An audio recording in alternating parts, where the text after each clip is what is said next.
we are live, ladies and gentlemen, boys and girls. Welcome to another segment of the Cash Geeks Network. As you guys know, we go live every single Tuesday, 5 p.m. Eastern, bringing the heat, bringing movers and shakers in the real estate industry. Um, Selfishly, I do this because I get to bring on badasses and pick their brains and learn for my business. And hopefully you guys get something from this too, right? But all jokes aside, I was speaking at an event in Orlando, I think about a month and a half ago or 2 months ago now. And one of the speakers there had a phenomenal story and really, really inspirational. And then it got even sexier because the speaker was like, and I picked Jacksonville as my real estate market. And I was like, oh, I love this guy even more. So today, but this guy's story is just gonna blow everyone away. So I'm super pumped to have my man Mike hopping on. I think Mike, I think we're having some audio issues again.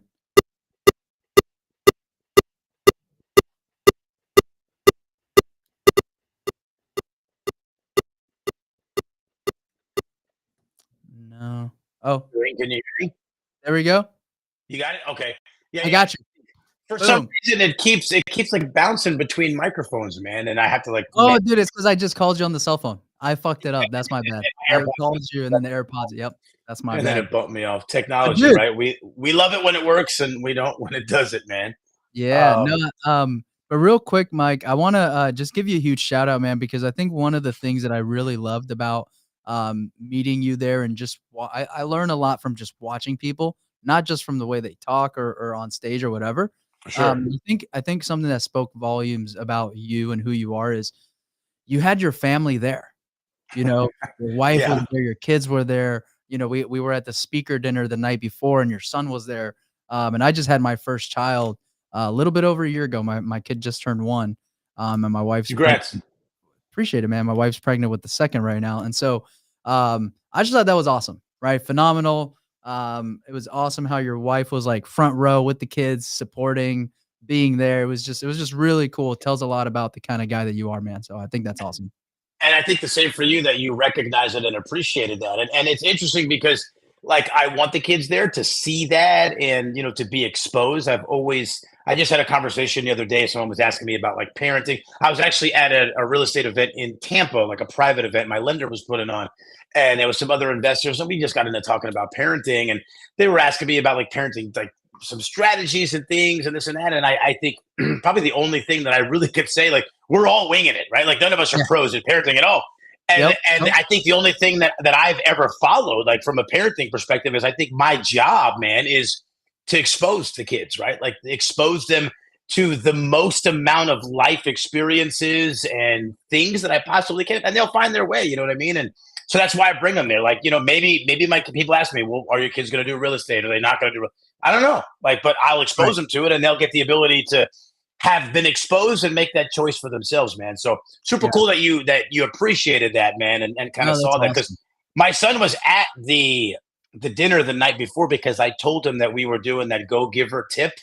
I And I remember. was telling him, he's like, where are you going tonight, Dad? I said, oh, I got this dinner before the event for all the speakers, and everybody's going to throw in like $100 or something, and we're just going to bless the waiter and the waitress and stuff. And he's like, can I come? I'd love to see her face. And of course, you want to expose them to that, man, right? Yep. Like we can tell our kids we want them to be givers, but when they see it, it Yeah. impacts them. So No, that's awesome, man. That's huge. And I'm excited to hear your story again.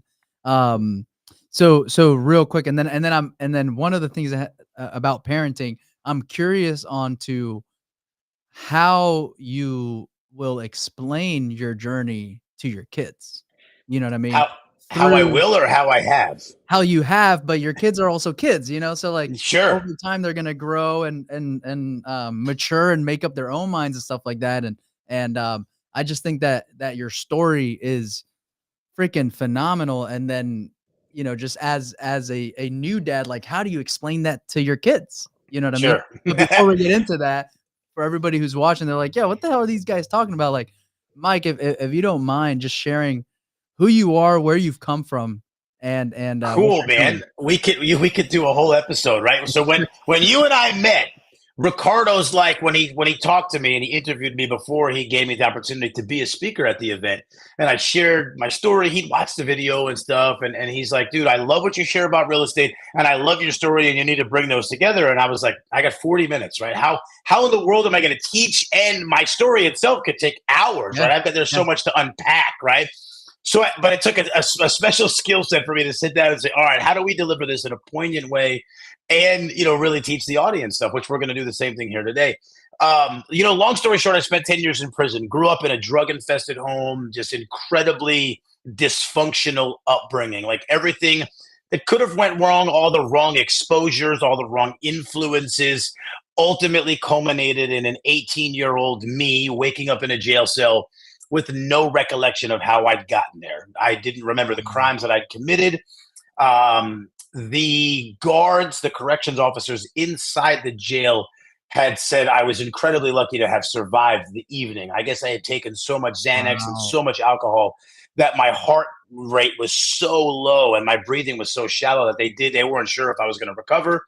And ultimately, I woke up the next morning and there was this like affidavit in the jail cell telling me that I was being charged with multiple counts of armed robbery and some assault charges and a bunch of stuff that I didn't remember. And that led, and I was 18 years old. And up to the point of being 18, there was one thing that my life lacked. I mean, there was lots of things, but there's one thing that I really look back and see was responsible for me becoming so out of control. And that was a lack of personal responsibility, right? Up till I turned 18, nothing was ever my fault. It was always the judge, the cops, the kids in the wow, neighborhood, the school, the principal.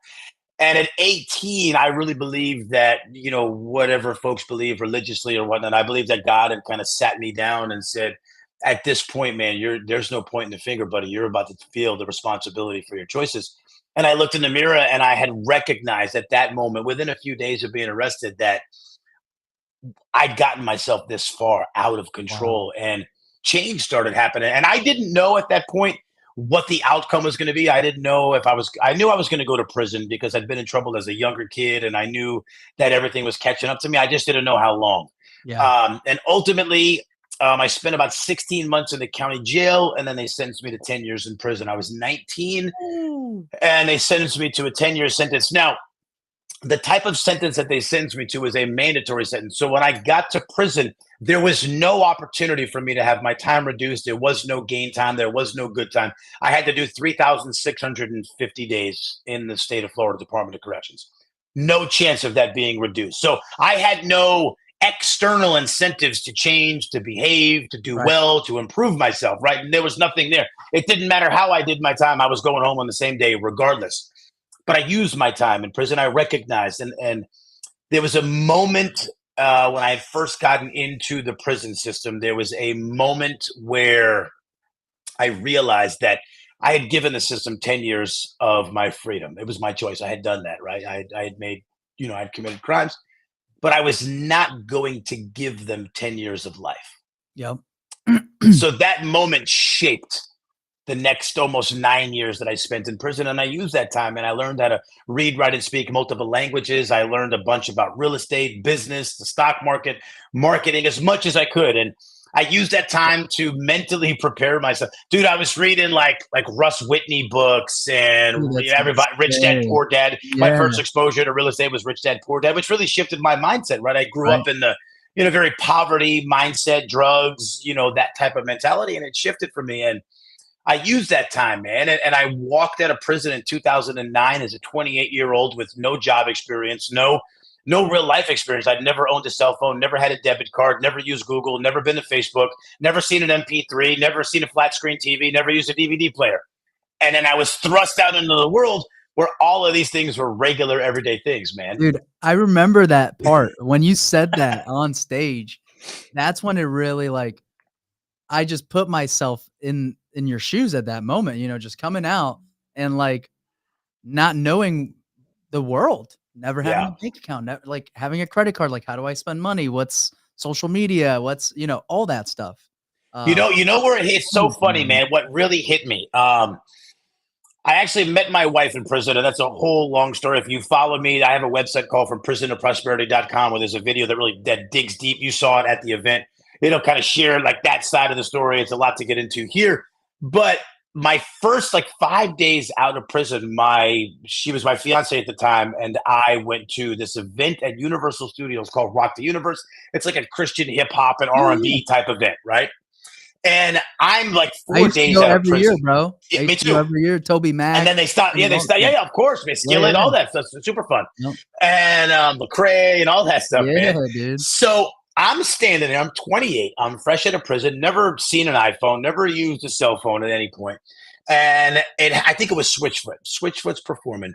And these like 10, 11, 12, 13-year-old kids all pull out their cell phones and they open the Zippo app, right? Like the lighter. Instead of lighting the lighter, they Yes, yes, open the yes. app and they're like waving their phone. And I never felt more disconnected and out of Yeah. touch in my entire life. I'm like, I don't even know how to text. And I'm looking at these kids. I'm like, dude, I'm so far behind. And it tried to discourage me. Like it tried Yep. to make me feel like you're never going to catch up. You're never going to learn this. You're never, the normal things that like, a human mind tries to deal with. But I've allowed those things to push me in the opposite direction and say, you know what?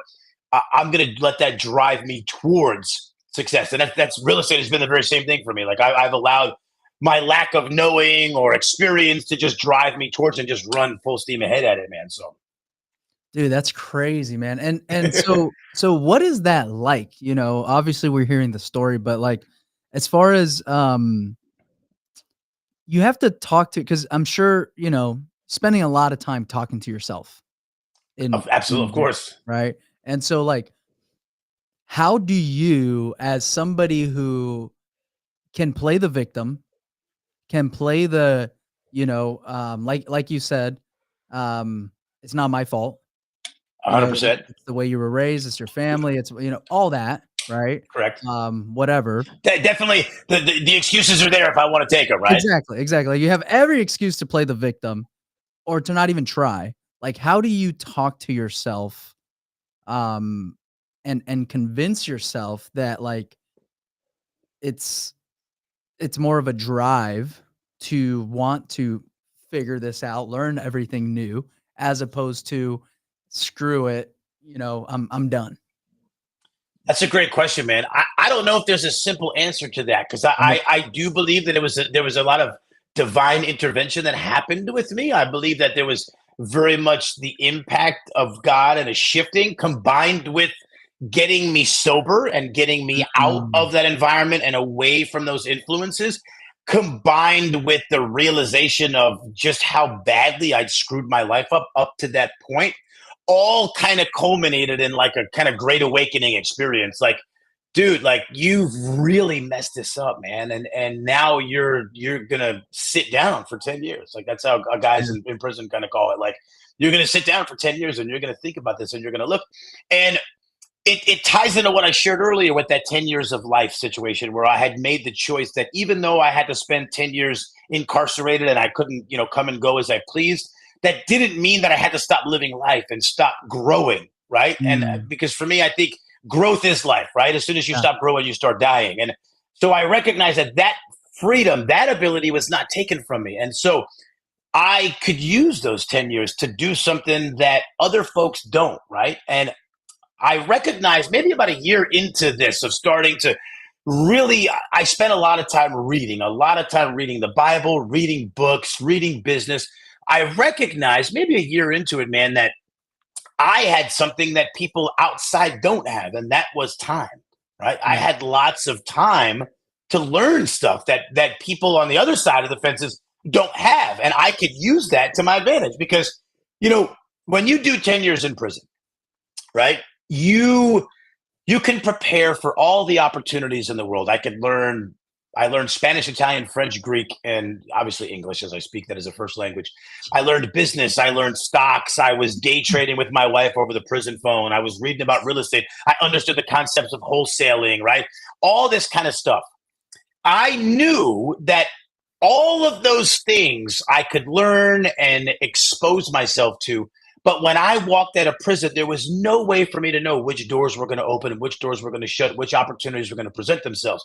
And so while in prison, I knew that the only thing that I could do was prepare myself for Right. as many opportunities as I could, man. Yeah. Not knowing which ones were going to be there Yeah. because I never wanted to find myself in a spot where an opportunity presented itself and I wasn't Yeah. ready for it. Right. Right. Right. At least in so much as I could control that. Correct. And it's cool because that's really I haven't stopped living like that. Like Yeah. even though I left prison, like I still live. That's why I real estate isn't my only business. I'm in real estate. I have a car rental. I have a consulting business. I'm involved in e-commerce. I've built and sold several e-commerce brands. I'm an online marketer. I've been in a lot of different things, and that's because opportunities, man. And so like how I did my time, like you don't lose, after 10 years, you don't lose that, right? You don't leave Yeah. prison and now all of a sudden you start living a different way. My wife sometimes thinks I'm still kind of weird. Like I still have some of those prison, like rigidity of my schedule and like those habits that you No. develop, man. But I mean, that's, I think it's a good thing. Right. Right. Right.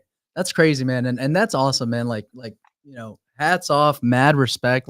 Thank you. A lot of people that I have on the show are like, dude, I was trying to quit my W-2 and then get into real estate, which don't get me wrong. I know that's a challenge, right? 100%. But fucking 10 years in prison, Yeah. and not just 10 years in prison. Like you were a kid, you were 18, 19, you get out when you're 28. Like I just Never lived on my own, like yeah, never had my own bank account. Like, and during the 10 years, like those things tried to mess with me, obviously, because, I sure. realized I'm walking out of prison. I'm 28. Everyone 28 is in careers, married, kids. They've got leagues ahead of me. And they did, right? When I first got out, like the first year, I looked around and all my peers were like significantly ahead of me. They're driving, they've got bank accounts, they've got 401ks and all kinds of other acronyms that I didn't understand, right? IRAs, Roth, all this stuff that I didn't understand, right?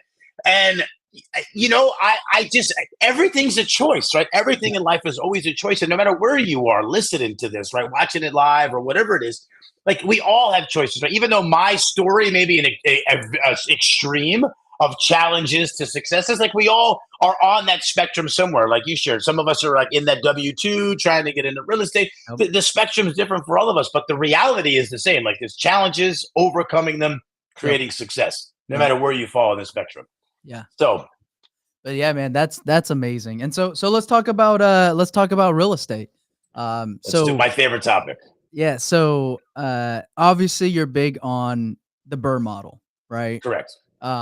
So explain a little bit about that. Like how does someone go from first day out, I'm in, I gotta go buy a phone, I gotta go get a driver's license, I gotta go do that, to then getting to I'm buying rentals. Like That's a great, talk me through that fantastic journey. question, right? So my real estate journey started about 4 years and change ago is when I actually started going into real estate. And during my time in prison, I spent a lot of time reading books and always knew real estate is where I wanted to go. No matter what business I found myself in right out of prison, I knew that real estate was the ultimate goal. But when I had gotten home and bills and the reality of those things hit me, I got a little distracted from that. And I learned over the years that for some reason, when it comes to real estate, most of us feel, especially if you've never done it before, this is for, the inexperienced or the newbies or maybe the folks in the W-2. Our mind tells us that there's more that we need to know than we really need to know to get started. And it keeps us from actually getting started. And I was one of those. Like for 10 years, I'm one day I'm going to buy real estate one day. I'm in my businesses and I'm building businesses. And then finally in 2019, I told my wife, I said, come hell or high water, I don't care what happens. This year, I'm going to buy my first deal.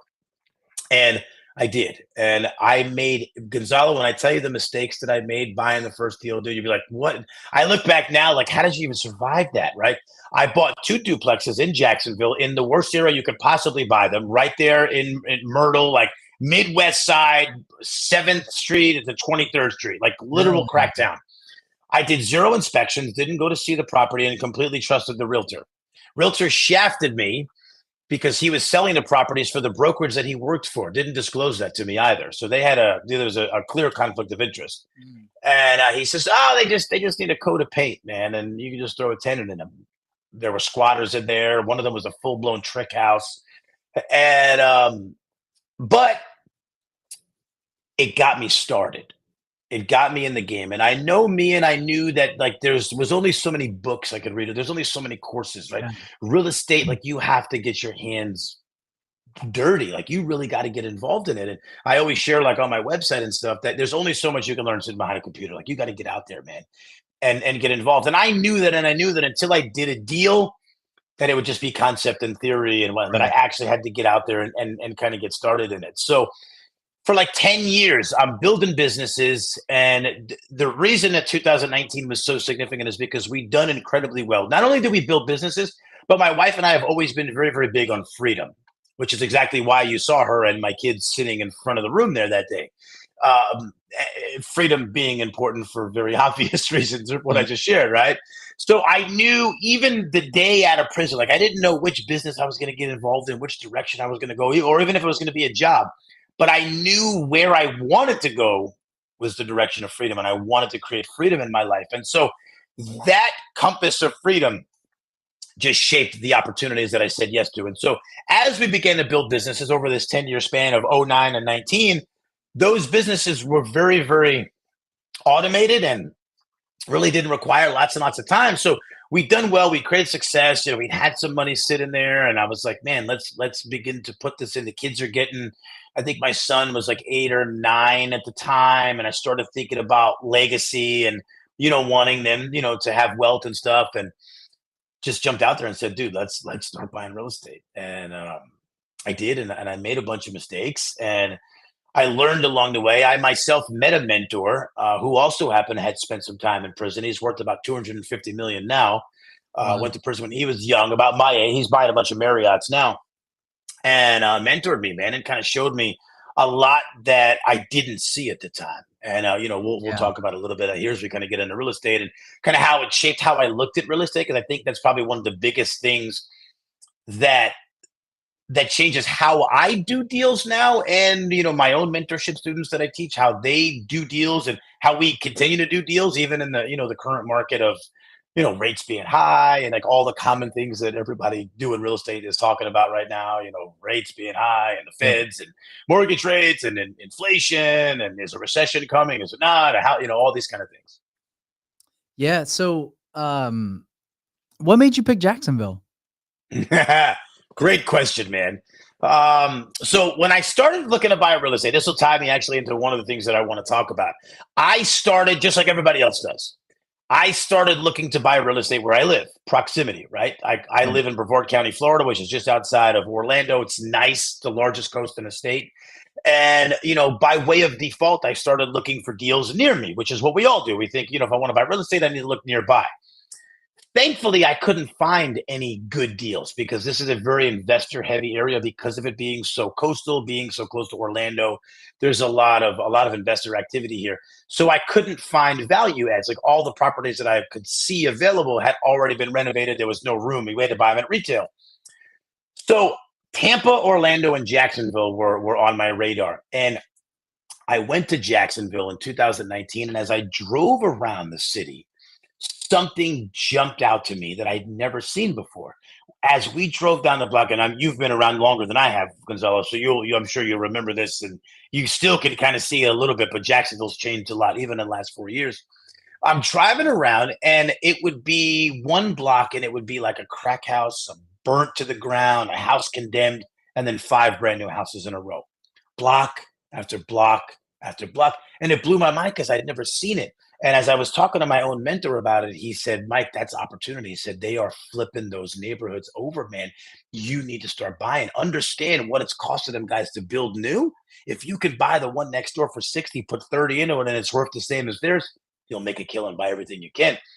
And that's what I did. And I began to dig in and understand at the same time what the city was doing. The city of Yeah. Jacksonville had announced a huge, like $500 million plan to beautify the city and put bike walks and this and that. And that's really what got me there. Combined with something that I also teach my students, and is because Jacksonville's about 3 hours away from me. And I couldn't just get in my car and drive there on a regular basis. It forced me to build a good team, Yeah. which I think is very important. I find that a lot of folks, especially newer investors, think they need to do everything. They want to do the rehab themselves. They want to go see the Right. property, and they really tie their own hands where they're not building a business. They may go from a W-2 to their own version of that job. That's even worse, right? They're spending 80 hours. And like I shared, when I was on stage there, that Doing your own rehabs only looks sexy on HGTV. Remember, Yep. Gonzalo, I shared Yep. that, right? Like, if you've ever done I've never done one myself because I've seen it and I don't have skills anyway. I couldn't do it even if I wanted to. But yeah, I've known folks that have done it, and I very, very rarely met anyone that did it and said I would do it again. Yeah. It's just a pain in the neck. Like, there's so many problems. And so because of choosing Jacksonville, right, and choosing it because of it being further, forced me to find a quality investor friendly realtor who would be my boots on the ground, who could be my eyes and ears. I found a quality contractor who would work together with my realtor. So my process now is Yeah. like super simple. And I've done the same thing for dozens and dozens of students that have gone. Some of them have bought some real estate in the past and made a lot of mistakes. A lot of them bought because of proximity or chasing Yep. cash flow. And ultimately, we're like, I hate real estate. It doesn't work. It's too much of a headache. I don't want to do it. And I've helped them, and I've helped those that have never bought real estate do this and get started and build teams and not create a job for themselves. So, and I think the proximity thing is huge, man. And we could talk more about it, but I think so many folks just think that they have to buy close to where they live.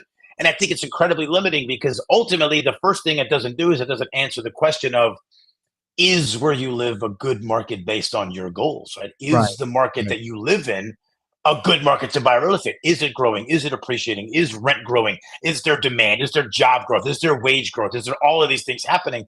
And most folks don't even think of those things. They just think, oh, I'll buy a cheap house where I live. I'll put someone in it and I'll make $200 a month. And then a year later, they hate real estate. Yep. Yep. No, that's huge, man. And just to echo what you're saying, like number one, picking the hood of Jacksonville is ballsy, Yeah. right? Especially driving around and seeing those houses, right? So I was 18, 19 when I got into real estate. And Okay. I grew up in Sarasota, Florida, right? So like I didn't even like I had never been exposed to a hood like Like Jacksonville, that. Yeah. right? Yeah. It's And different. yeah, and so just for somebody who's like, dude, I'm seeing opportunity, right? As just new to real estate, right? And then having the balls to just be like, yeah, I'm gonna buy it, even though your first two duplexes went, maybe sideways. South. Um, that's awesome. That's awesome. But I wanna echo what you're saying when, like, you just have to take action, right? Especially in real estate. In real estate, you have Correct. to take action. You can never I love what you say by, like, you can't, get much farther behind a computer screen. Get out there, Correct. right? And so I think that speaks volume, and also the concept of something that you threw out there, and I'm sure we're gonna dig into, right? But you said most people were just chasing either their market or cash flow, Cash flow. right? And Dude, so we can do an that's sexy entire because people episode. are like, "What do you mean? Of course we're chasing cash flow, right?" It's We interesting because in Orlando, after I had shared on stage and I talked about what I'm about to cover now with the cash flow, you had said to me outside, you were like, dude, you shared what we all know, but nobody wants to talk about. Correct. And Yep. that is the reality of cash flow because if you listen to Bigger Pockets or you read books or you listen to whatever, everything is cash flow, cash flow, cash flow. That's what most people are taught the reason for doing real estate is. Now, please, before we even go down this road, let me caveat: cash flow certainly is important and it has its place, but I think it's been turned on its head. Where if cash flow is the compass, it completely changes everything about how I look at deals, where I do deals, Yep. how I approach everything about the deal process from the top to the bottom, right? Chasing cash flow typically forces folks to find cheaper properties, Yep. right? Because they need to keep the price down, keep the mortgage down so the property positively cash flows. The problem with that is that real estate is very true to itself in that if the property's cheap, it's cheap for a reason. It's in a bad area, there's nothing happening, right? Lubbock, Texas, for example. I had a student evaluating that market and it passed many of our litmus tests. But when I dug deep with the student together, we saw that there's no growth there. Like you could buy houses for 70,000, but next year it's worth 71. Year two is worth 73.5. Like it's appreciating very, very minimally. In 30 years, it went from 70 to probably 91,000. And over that 30-year span, the maintenance and all the other things are going to eat up any little bit of cash flow Yep. you've ever made in the property. And you won't make it 30 years anyway, but I'm just saying. And that's usually those folks that got there. And if you're listening, I'm certain if you've done real estate or been in this cash flow kind of, you believe that cash flow myth, you're shaking your head going, absolutely, because two, three, $400 a month is not going to make you wealthy. And it's not going to justify all the things that come along with doing real estate, right? The tenants, the headaches, the problems, the whatnot. And every time I share that, dude, the response that I get, even from seasoned investors, is like, man, dude, like I know that, but no one's ever verbalized it or shared it. And here's why. Because it's not sexy, right? It's contrary to what people are hearing, like cash flow, mailbox money. You'll just wake up and you'll walk outside and your mailbox is going to overflow with all this money. But then they fail to factor in all of the other components. And so when I started seeing that and recognizing that, well, dude, I'm not doing, like, I don't need cash flow. Where I was at when I started buying real estate, 200-300 bucks a month was not moving the needle for me at all. Like it Right. didn't matter to me. It didn't make it worth it. But I saw value add. And so because we started doing things differently, you talked in the beginning about the Burr method. I think we do a modified version of the Burr method. I like to say we kind of put it on steroids and do our own version of it. And what I think makes it different is that because of how we acquire deals and the way that we look at them, and you touched on it, that driving through Jacksonville and seeing, even in the hood, opportunity. What I saw was what other people didn't see because I wasn't just looking for cash flow. I was looking at how can we participate in the transformation of these communities? How can I, one house at a time, add so much value? And it was a lesson that I learned in every other business that I built, right? In order to be successful as an entrepreneur, you just need to add value, right? Where can you create value in the marketplace? And I took that same concept into real estate. And it seemed foreign because most folks aren't doing it. Looking at most of the, you buy in Jacksonville all the time. And I'm sure you wholesale and sell properties to investors who do this as well. Buy a house, throw some lipstick on the pig, keep it as is, and then they want to throw a tenant in there and make a couple $100 a month. And then things start breaking, Yep. problems start happening, right?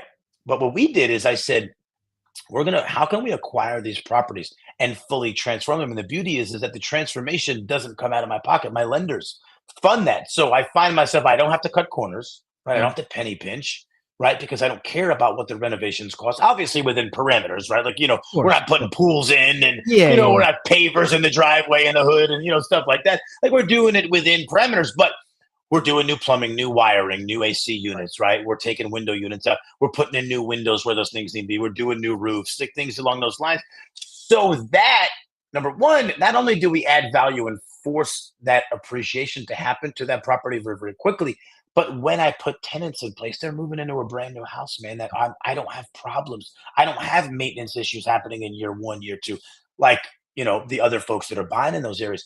And it just changed everything. Like it just changed how we can do deals. And it's why, even as money was cheap and the market was incredibly competitive, why I was able to buy deals. And even as the market's cooled, we're still buying deals. And my students are still buying deals because we see real estate different than the majority of, we'll call them competitors, though I think there's enough for everyone out there. But the other investors that are trying to buy deals, we're looking at them differently. So the deals they're passing over because they're just looking for cash flow, they're looking to get it cheap, do as least amount possible to it, and throw a tenant in there. We're looking for, transforming it, taking 2-1s, making them 3-2s, 3-1s, making them 3-2s and 4-2s, and you're redoing bathrooms, adding bathrooms, moving kitchens, moving walls, roofs, these kind of things that most folks are running from because the expense of it is going to force it where their cash flow is either nil or little.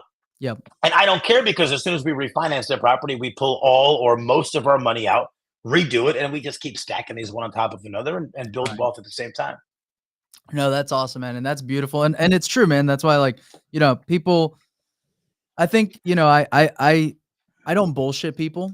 Right. And so I tell it like it is. And when I saw your presentation, I'm like, yo, this guy's just telling it like it is. Like, we all know, like, you can make, 300-400 bucks a month on a cheap rental, but we all know, like, anybody who's owned that knows that, like, every single month there's an issue with it. Correct. Those tenants suck. They never renew. Every year you have to turn it. Those turns are Correct. 3 times more expensive than the house than the house that's already renovated or better areas, you know? They never stay longer than X amount of years because they can't afford top market rent. So if you wanna keep increasing the rent, which is how you ran your numbers, then those tenants Correct. never stay, right? You need to Of course. always you want a tenant to stay in the hood, you need to be charging $300 less than market rent, right? You do that, Correct. then they'll stay forever, but, like, you're not gonna make any money if you do that, Yeah, right? correct. And And then so, and like then the biggest problem is that, year one, let's say you make $300 a month, right? That's $3,600. Cool, you're living happy, right? Year one, you're like, oh, I made $3,600. I had no problems, everything was great. Then year two, you need a roof. yep, Let's be conservative and say a roof. I'm doing one right now is $8,900, right? Let's be conservative and say you could get one for half the price, like $4,500. If you have a guy doing roofs in Jacksonville for $4,500, please send it my way. But let's be conservative for the sake of argument and anybody listening to it. Well, that $4,500 roof just ate the entire $3,600 I made in year one, plus more. And you know, this is not just something that I philosophize and just kind of make up. I buy deals from these investors that yes, find themselves in this spot. The yep, number I probably in 40 something transactions in the last 3 years, more than half of them have been me buying a deal from an investor or so-called investor, wherever they were in their journey. I don't know exactly, but they either started renovating the property and didn't have the money to finish it or whatever it was, or they renovated the property partly, threw a tenant in there, and it didn't work, and something happened, something broke, and they don't have the money to fix it. yep, And they don't have, and here's the other side, and this is why appreciation is so incredibly important. They didn't have the appreciation to even refinance the property and pull the capital expenditure out of the property. So now they're coming out of pocket. Some folks might have money. Sometimes you have doctors and lawyers that invest in, they've got the cash coming in from their other income. But how long will you do that before you realize, like, dude, I'm paying for you to live in my house and be a pain in my ass. Like, I'm paying for you to call me stopping up my toilet every month. Like, why yeah, am I doing that? And so the number of investors that I've talked to that when they hear me share this and it just clicks because it makes sense. And if you're listening and watching, I'm certain if you've done a deal or maybe you've got some rentals and you bought them for cash flow, I'm certain this is resonating. You're like, yeah, dude, like, why didn't anybody tell me this? Well, it's not going to sell courses. It's not incredibly sexy. Cash flow, cash flow, passive income is what most people, think they're getting when they get into real estate, but it's anything but passive, right? Like, right, I've always had a saying that passive income does not come before active work. yeah, yeah. Oh, I love that. That's true, that's true. So what are you working on, right? So you got your deals and then you got into, like, mentoring other people, right? Yeah. So you also have, like, a coaching program where you talk about all Yeah. this, walk people through your process. So Um, there's two angles to it. So I do a one-on-one, right? So I work with students one-on-one, and then I have a very small, intimate group setting. I'm not real big on the course side of things, mainly because I'm real big on results, and I yeah, like to make sure that if I do bring someone on, that I can help them and I can get them from point A to B and get them into a deal and get them into it the right way. And how that started, really, like how I started doing the mentorship side. My other businesses were business consulting and helping businesses with online marketing and the online sales processes and e-commerce and stuff. So we've always kind mm. of been in a teacher role. And when I started getting results with real estate and seeing these same kind of conundrums that I just shared with the cash flow and the proximity and these commonalities among other investors that I saw, I said, man, can I help other students do what I did and do it in the same fashion? And I started taking on clients that were entrepreneurial clients and just walking them through the process and getting them results. I've had students in California buy deals right there in Jacksonville. I think I got 3 right now that just finished properties. In 2 of them are in California, one of them's in Arizona, just finished renovations. They've never even been to Jacksonville, never seen the Wow. property. saw the property on Zillow, knew how to make the right offer on the property, put the deal under contract. Realtor went out there, did the inspection, contractor renovated the property start to finish. They've put a tenant in there. They're actually collecting passive income now, like they're collecting rent. And but it's not a lot of cash flow, but they've gotten all their money out. They've refinanced it, so all the money they put in from the down payment, they've gotten it back. They're buying another one, and they did all of this from a distance. And the cool thing is they've built a business, man. They literally have a business that is running without them. They don't have to fly to Jacksonville and see it and lay drywall and do grout and all this stuff. They've got teams in place to do that. So Yeah. That's awesome, man. And so do you